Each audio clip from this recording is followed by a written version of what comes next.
예인가족 여러분 반갑습니다. 7월 달부터 함께 하나님의 말씀을 예인가족 말씀 묵상이라는 주제로 나누게 될 것이고, 우리는 하나님 나라 큐티를 교재로 말씀을 살펴보게 될 겁니다. 익숙한 분도 계시고 익숙하지 않은 분도 계실 것인데, 교육자들이 안내해 주는 순서를 따라 묵상하시면 도움이 되겠습니다. 묵상은 총 5단계로 진행이 됩니다. 화면에 보이듯이 첫 번째 찬양으로 마음을 문을 열고, 두 번째 본문 말씀을 읽어나가게 될 겁니다. 그리고 이 말씀에 세 가지 질문을 얹어서 세 번째 읽게 되고, 네 번째 성경 속의 하나님 나라와 지금 이곳을 살고 있는 우리에게 그 하나님 나라가 어떻게 적용될 것인지 본문의 책을 함께 살펴보게 될 겁니다. 그리고 하루를 살면서 실제로 하나님은 어떤 분이신지, 또 본문 속의 사람은 어떤 존재인지, 그리고 그 하나님과 그 사람이 오늘 사는 나에게 어떤 메시지가 되는지를 하루 동안 곱씹게 됩니다. 그리고 마지막 5번째로 기도와 또 하나님 나라를 구하는 일상을 어떻게 살 건지를 함께 살펴보게 될 겁니다.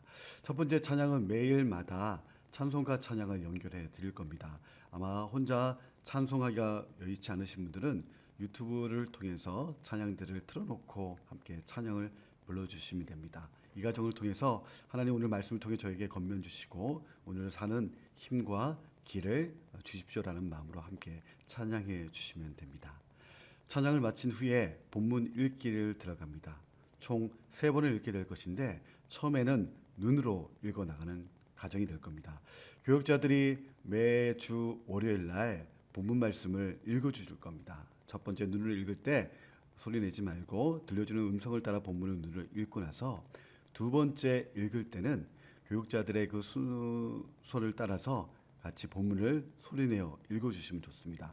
단순히 듣는 것보다 자신의 목소리로 본문을 읽는 것이 훨씬 더 말씀을 집중하고 그 말씀을 내 안에 들이는 데 도움이 될 겁니다. 그러고 나서 세 번째 읽을 때는 그냥 본문을 읽는 것이 아니라 이번에는 손으로 읽게 되는데, 읽을 때 본문 속에 두 번째 면 왼쪽 페이지에 있는 3가지 질문을 따라 본문을 읽어나가는 겁니다. 내일 진행되는 첫 번째 본문 같은 경우에는 바울은 자신을 어떤 존재로 소개합니다라는 질문이 있는데요. 그 질문을 따라 본문 1절을 함께 살펴보는 과정을 통해서 3가지 질문을 통해 세 번째 읽을 때에 손으로 메모하면서 읽게 됩니다. 이 과정을 마치고 나면 네 번째 단계에서 본문 두 번째 페이지에 있는 하나님 나라 묵상하기와 지금 이곳에 하나님의 나라를 나눠서 읽어보게 됩니다. 본문에 대해 성경 그 기록되던 당시에 어떤 상황이었고 어떤 부분인지에 대한 설명이 성경 속 하나님 나라 본문에 설명이 되어 있고, 그 본문에 따라서 지금 이 땅을 살고 있는 나에게 어떤 의미가 있고 하나님 나라는 어떻게 구현되는지를 설명하는 내용들인데요. 그 내용을 읽으신 후에 하루 동안 정말 오늘 본문 속에 하나님은 어떤 분이셨는지, 그리고 그 본문 속에 믿음의 사람이든 아니면 그 반대의 영역에 서 있던 사람이든 어떤 존재로 묘사되고 있는지를 함께 묵상해 보고, 그렇다면 그 하나님과 그 시대 속에 그 사람이 오늘 사는 나에게 어떤 메시지를 주고 있는지 하루 동안 계속 본문을 묵상해 보는 겁니다. 그것이 아마 말씀에 묶인 채로 하루를 사는 자들의 삶이 될 겁니다. 이렇게 본문 묵상이 끝나고 나면 마지막에 있는 것이 바로 하나님 나라 구하기와 하나님 나라 살기입니다. 어렵지 않습니다. 오늘 읽었던 말씀 속에 내가 무엇을 간구해야 될지 한 내용들과 또 그 건져 올린 말씀 가운데 오늘을 어떻게 살 것인가를 짧은 문장을 통해 정리해 보면서 본문을 따라 오늘 하루를 사시기 바랍니다.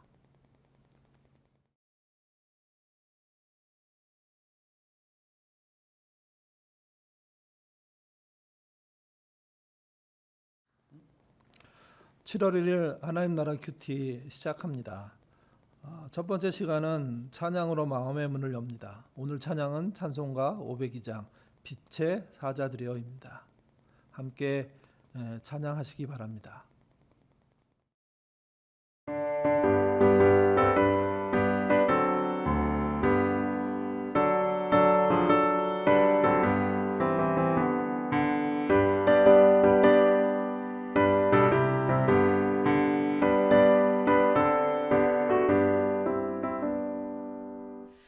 빛의 사자들이여 어서 가서 어둠을 물리치고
순종하여 이 진리 전파하라.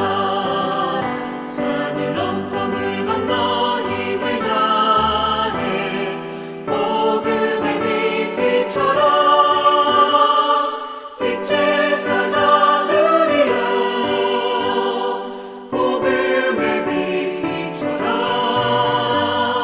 죄로 어두운 밤 밝게 비춰라.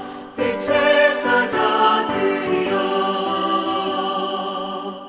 동서남북 어디나 땅 끝까지 주님만 의지하고 눈 어두워 못 보는 백성에게 복음의 빛 비춰라. 빛의 사자들이여 복음의 빛 비춰라. 죄로 어두운 밤 밝게 비춰라. 빛의 사자들이여.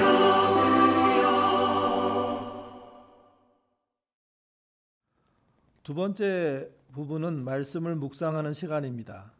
본문은 3번 읽겠습니다. 우리 교재에 따르면 30페이지에 해당합니다. 첫 번째 읽기는 눈으로 읽습니다. 눈으로 읽으시면서 전체 내용을 파악하십시오. 하나님 나라 읽기. 그리스도 예수의 종인 나 바울은 부르심을 받아 사도가 되었습니다. 나는 하나님의 복음을 전하기 위하여 따로 세우심을 받았습니다. 이 복음은 하나님께서 예언자들을 통하여 성경에 미리 약속하신 것으로 그의 아들을 두고 하신 말씀입니다. 이 아들은 육신으로는 다윗의 후손으로 태어나셨으며 성령으로는 죽은 사람들 가운데서 부활하심으로 나타내신 권능으로 하나님의 아들로 확정되신 분이십니다. 그는 곧 우리 주 예수 그리스도이십니다.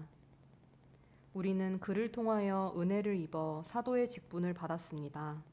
그것은 우리가 그 이름을 전하여 모든 민족이 믿고 순종하게 하려는 것입니다. 여러분도 그들 가운데 들어 있어서 예수 그리스도의 부르심을 받은 사람이 되었습니다. 나는 로마에 있는 모든 신도에게 이 편지를 씁니다. 하나님께서 여러분을 사랑하셔서 그의 거룩한 백성으로 부르셨습니다. 하나님 우리 아버지와 주 예수 그리스도께서 내려주시는 은혜와 평화가 여러분에게 있기를 빕니다. 이제 입으로 소리내어서 읽는 시간을 갖도록 하겠습니다. 앞에서 읽어주셨던 그 본문 소리를 틀어드릴 건데 그 소리에 맞춰 자기 입으로 소리내서 말씀을 읽으시면서 집중하시기를 바랍니다. 그리스도 예수의 종인 나 바울은 부르심을 받아 사도가 되었습니다. 나는 하나님의 복음을 전하기 위하여 따로 세우심을 받았습니다. 이 복음은 하나님께서 예언자들을 통하여 성경에 미리 약속하신 것으로 그의 아들을 두고 하신 말씀입니다. 이 아들은 육신으로는 다윗의 후손으로 태어나셨으며 성령으로는 죽은 사람들 가운데서 부활하심으로 나타내신 권능으로 하나님의 아들로 확정되신 분이십니다. 그는 곧 우리 주 예수 그리스도이십니다. 우리는 그를 통하여 은혜를 입어 사도의 직분을 받았습니다. 그것은 우리가 그 이름을 전하여 모든 민족이 믿고 순종하게 하려는 것입니다. 여러분도 그들 가운데 들어 있어서 예수 그리스도의 부르심을 받은 사람이 되었습니다. 나는 로마에 있는 모든 신도에게 이 편지를 씁니다. 하나님께서 여러분을 사랑하셔서 그의 거룩한 백성으로 부르셨습니다. 하나님 우리 아버지와 주 예수 그리스도께서 내려주시는 은혜와 평화가 여러분에게 있기를 빕니다. 세 번째 읽기입니다. 손으로 표시하시면서 읽으시기를 바랍니다.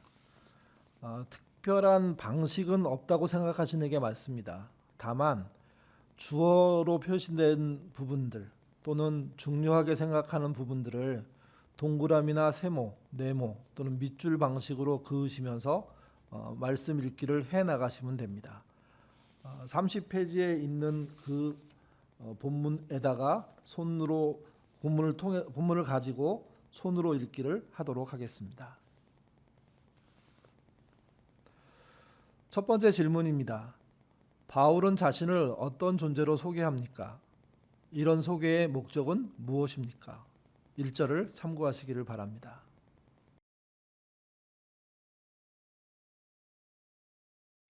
두 번째 질문입니다.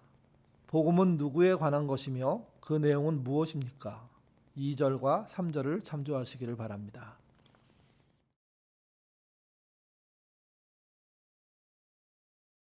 세 번째 질문입니다. 사도의 사명은 무엇입니까? 5절을 참조하시기를 바랍니다. 이와 관련해 바울이 로마 교회에 편지를 쓰는 이유는 무엇입니까? 6절을 참조하시기를 바랍니다.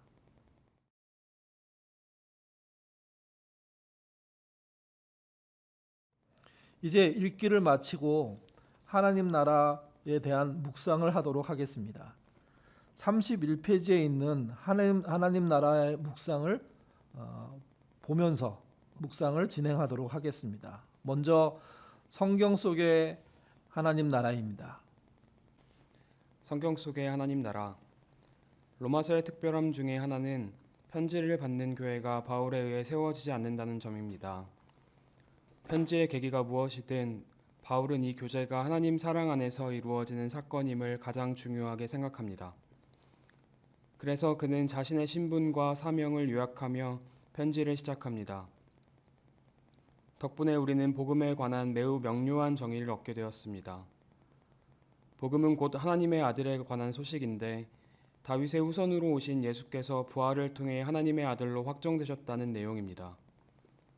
로마 제국이 표방하는 복된 소식은 황제가 신의 아들로서 온 세상을 정복하여 평화를 이룬다는 선전입니다.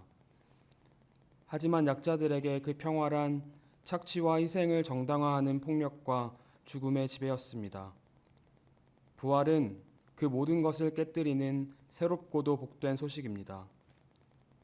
진정한 평화는 참된 하나님의 아들 예수님의 통치를 통해 이루어집니다. 바울도 로마 교회도 모두 그 은혜로운 통치 아래 함께 서 있습니다. 두 번째는 지금 이곳의 하나님 나라입니다. 지금 이곳의 하나님 나라. 예수 부활의 복음이 선포된 지 무려 2000년이 지났습니다. 이제 종교는 많은 사람에게 구시대의 유물로 취급받고 있으며 우리는 시시각각 쏟아지는 새로운 기술과 진보에 관한 소식들을 따라잡느라 여념이 없습니다. 여전히 복음은 눈에 번쩍 뜰 새로운 소식일 수 있을까요? 물론 그렇습니다. 화려하고 강력해 보이는 오늘의 새 소식들은 사실 전혀 새롭지 않습니다. 대단한 변화처럼 다가오지만 결국 인간이 근본적인 문제를 해결할 수 없다는 진실을 감추는 역할을 할 뿐입니다. 그렇게 하나님을 떠난 인간의 방황은 계속되고 참된 평화와 생명의 길은 요원하기만 합니다. 오늘도 어쩔 수 없다는 이유로 자신과 이웃과 자연을 착취하고 파괴하며 탐욕과 불안의 종이 되어 살아가는 인간에게 부활의 소식은 완전히 새로운 희망과 생명으로 초대합니다. 이 새로움을 말할 수 없는 교회와 성도는 복음을 잊었음이 분명합니다. 이어서 하나님 나라 구하기를 하겠습니다. 함께 기도합니다. 은혜와 평강의 하나님, 부활의 빛을 따라 그리스도의 통치를 받는 공동체를 이루게 하소서. 오늘 하루 성실하게 신자답게 살게 하시고 가정과 일터에서 오늘 주신 말씀을 쫓아 하나님의 복음에 합당한 삶 살도록 인도하여 주시옵소서. 감사하며 예수님 이름으로 기도드립니다. 아멘. 마지막으로 하나님 나라 살기를 하도록 하겠습니다. 오늘 나눈 말씀을 토대로 세 가지 질문을 던지시면서 묵상하시기를 바랍니다. 하나님은 어떤 분인가? 사람은 어떤 존재인가? 또 오늘 말씀이 나에게 주시는 메시지는 무엇인가? 그 메시지를 통해서 복음의 새로운 소식들을 얻는 시간 되시기를 바랍니다. 오늘 하루 승리하십시오.